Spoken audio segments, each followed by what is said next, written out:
The Dallas Mavericks did get involved in the draft last night. They trade up to take Jaden Hardy out of Detroit. He skipped college and went the G League route. Did not work out the best for him. But the Mavs at number 37 said, we have to pounce here because he's number 19 on our board. Here's Kendrick Perkins with his draft analysis last night on the Mavs pick. He reminds me a lot of Buddy Hield, the way that he's able to get buckets, not just catch and shoot, but Buddy Hield has a lot to his game to say. The same with Jaden Hardy, and I can't wait for him to get to the league and prove a lot of people wrong.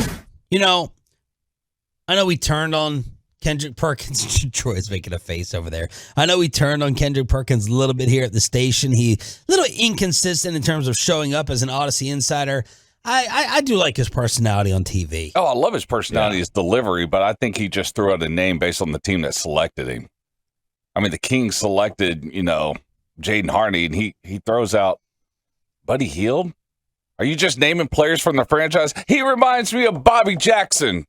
Like, are you just mentioning random Kings players? That's usually the way it works. Yeah, it is. That's how they do it. That's usually the way it works. I saw a Sharif Abdul-Rahim reference last night from Kendrick. I didn't realize Buddy Hield was 6'4". I didn't either. I thought he was smaller than that. Yeah. So good size. There's the comparison from Kendrick Perkins. Let's get to know your newest Maverick a little bit. Here he is from NBA.com, naming his favorite players of all time. Let's see if he goes as old school, showing off the knowledge like CeeDee Lamb did the other day. Talking about Pierre Garçon and Reggie Wayne. Let's see who Hardy named.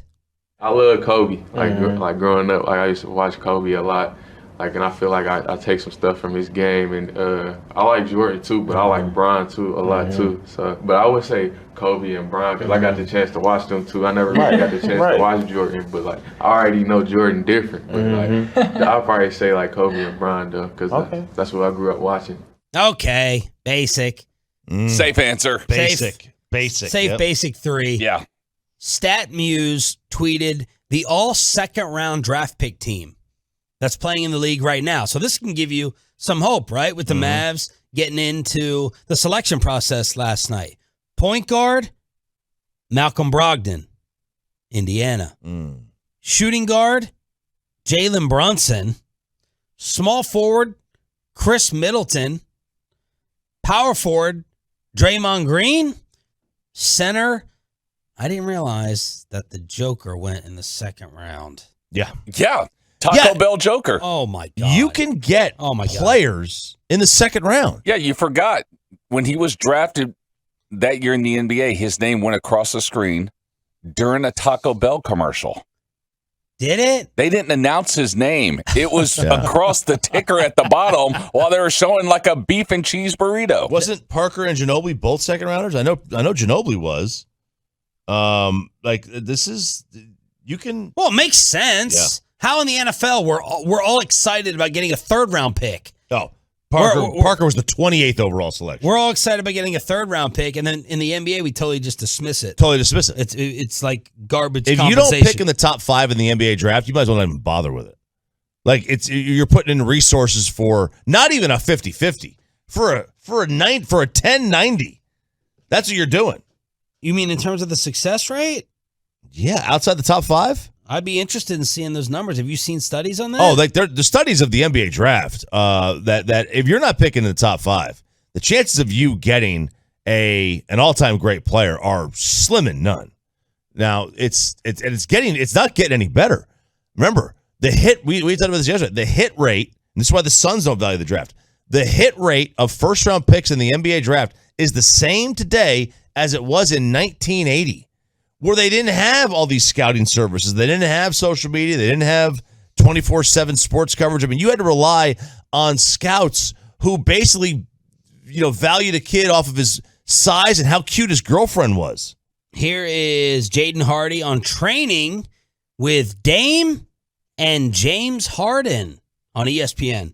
Training with guys like James and Damian Lillard, you see how hard they go in their workouts and just picking up things from them, asking them questions, and just learning the game from them, seeing how they see the game, and just always just asking them questions. With James, he was teaching me about his step backs, the amount of space he creates creates from his step backs, and just like how he sees like how his defenders are playing him. And Dan was telling me just like how he gets into his shots. Like there's different ways he gets into his shots, like and just like shooting the ball at the same time every time, and just like getting the reps in. Crazy how the step back. It went.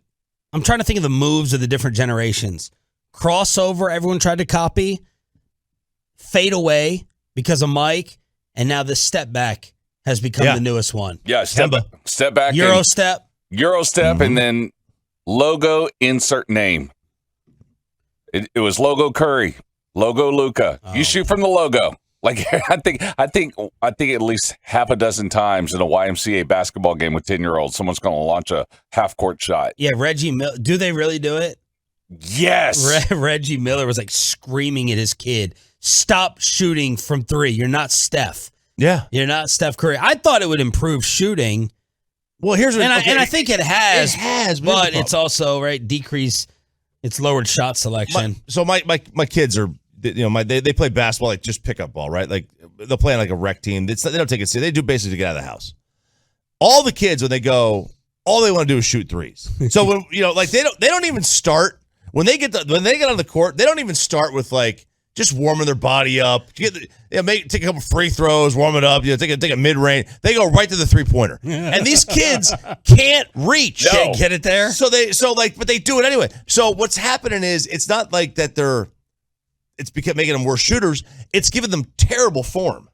They're shooting, and look, Steph has form. Like, you would never teach this because he shoots from like his hip, and that's how he can shoot from 50 feet, right? Because he's not doing the same kind of way over the top motion. It's just like way down low, and at least that's what it seems like when he's shooting deep.